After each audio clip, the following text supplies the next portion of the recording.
it up. I have an AT&T version. I have not opened the box yet, so we'll go through it together. Designed and assembled in the United States. Motorola made real specific about that it's assembled here, not necessarily manufactured here. That'll happen in Texas. You get the Moto X, the charger, cable, SIM removal tool, and quick guides. But let's go through it. We want to see the phone, right? So here it is. We'll go through that in just a sec. As you can see, probably from this, it's the AT&T model. You'll be able to customize it, but right now, and what happens is you'll be able to order it from these stores direct in black or white. Now, if you want to use the Moto Maker tool, I'll discuss that in a second. You'll have to use the website, and that's only limited to AT&T at launch. But real quick, let's go through the box. We have this little let's get started guide. It's like other stuff. Let's get all the stuff out of the way. Okay, so it comes with the charger. I assume that's the SIM removal tool. It is. The SIM removal tool. It uses a nano SIM. And then the wall wart here. So let's actually get to the device itself. Okay, so you've got the 10 megapixel camera on the back. On the right, you have the power button and the volume keys. You can see the contour here. It's rounded. See how it sort of slopes? At the bottom, you've got the micro USB charger. 3.5mm headphone jack up top. And there's the nano SIM tray on the left. Now, with the Droid devices, the SIM tray was with the volume keys. That's not the case here. And when you can customize this phone, that's a 2 megapixel camera up front, sorry, and we're looking at a 4.7-inch 720p display. You can see, you can hardly see the borders right now. In any case, when you customize this phone through Moto Maker, and again, that's exclusive through AT&T at launch, so this is coming to Verizon, T-Mobile, Sprint, US Cellular as well, you'll be able to change these accents, the volume keys here, this metal border running around the 10 megapixel camera, that's an accent as well. There's, I believe, 7 different choices for that, and then 16 different colors for this backplate.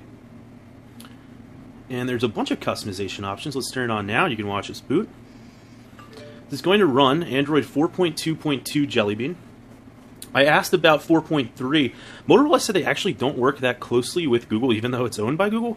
That they've kept the software customizations relatively low, so that hopefully you'll be able to get through to Android 4.3 quicker than you would with other devices. All right, let's see here. Start.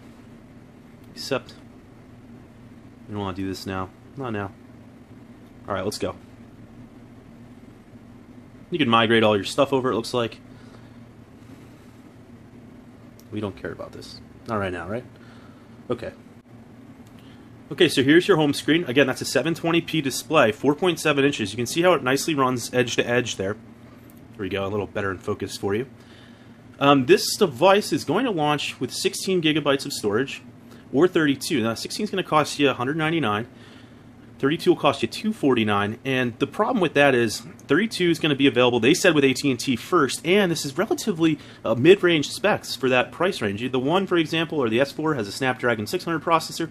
This has a 1.7 gigahertz dual-core Snapdragon S4 Pro chip.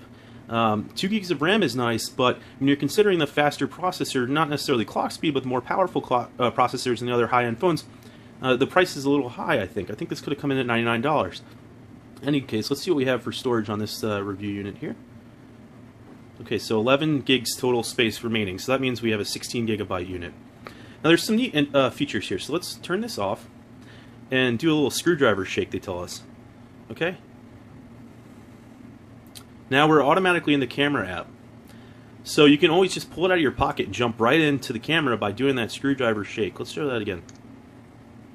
Just a quick blah, blah, blah. Not that time, huh? Looks like we're on the...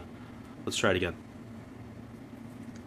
You have to do it at least twice. Alright, there we go. I felt the buzz, and now the camera's open. So that's neat. 10 megapixel camera. Ah, so many options here. Okay.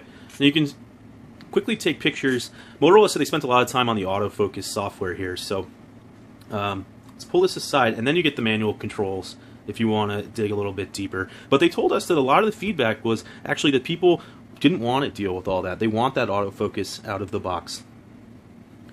Now, we should be able to say at certain points, I don't think it's going to work with me right now, but we should say, okay, Google now. It's not going to work, so maybe we can set that up.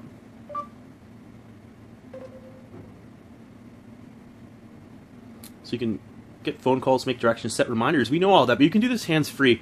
I haven't set it up yet with my voice, and I'll have John do it. John will do it when he does the review and some more hands-on things. But basically, you could be in your car across the room and say, okay, Google now. It'll pop up and listen to your voice and respond to it with the search query that you offered. We saw that on the original, let's see, the Droid Max, the new Droid Ultra, and the Droid Mini all offer that too. So really similar. Under the hood, I should mention, this has a 2200 milliamp hour battery. And you see that curved design to the top? Motorola says they built the battery specifically to take advantage of that space, and they created the curve in the first place because they said they wanted a phone that's easy to hold. And it indeed is. And you can actually easily reach across the screen. I really like how it runs edge to edge as well. No bloatware installed on here either. Okay, so you get My AT&T, but that's about it. Quick Office, that's not really bloatware. Migrate, that's used to actually pull over your settings from another phone. Okay, so in any case, you can see this is a really relatively simple device. You're on AT&T, T-Mobile, Verizon, Sprint, US Cellular. Again, $199 at launch for the 16GB option. Really, it's about customization. So Motorola is making the big bet that people want to, customize the back of the phone, the accents, and other features, and then take advantage of those hands-free controls that we'll show you in later videos. Overall, I really, really like this device. I know it doesn't have the most high-end specs, but right now I think it's really cool that you get a bright, brilliant screen here you can control with one hand. You get the customized device. I kind of like the red ones, and I wanted to change the accent colors, maybe get some blue anodized aluminum volume keys. That's what you're paying for. And, it's not for everybody. I think a lot of people, power users especially, are going to look for the Snapdragon 600 powered devices, maybe hold out for Snapdragon 800 devices. But overall, nice phone, Moto X.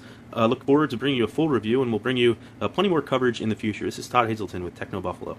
What's up, everyone? John here. Thank you for watching the video. If you enjoyed it, I certainly hope you did. Click on the subscribe button right under me in my pants region to get tons more tech videos from Techno Buffalo. We've got awesome unboxings, comparisons, reviews, recaps, and everything else you can think of in the tech world right here on the channel. Join the herd today. If you want to check out some more content, just click right over this way to see some other recent videos. See you guys next time.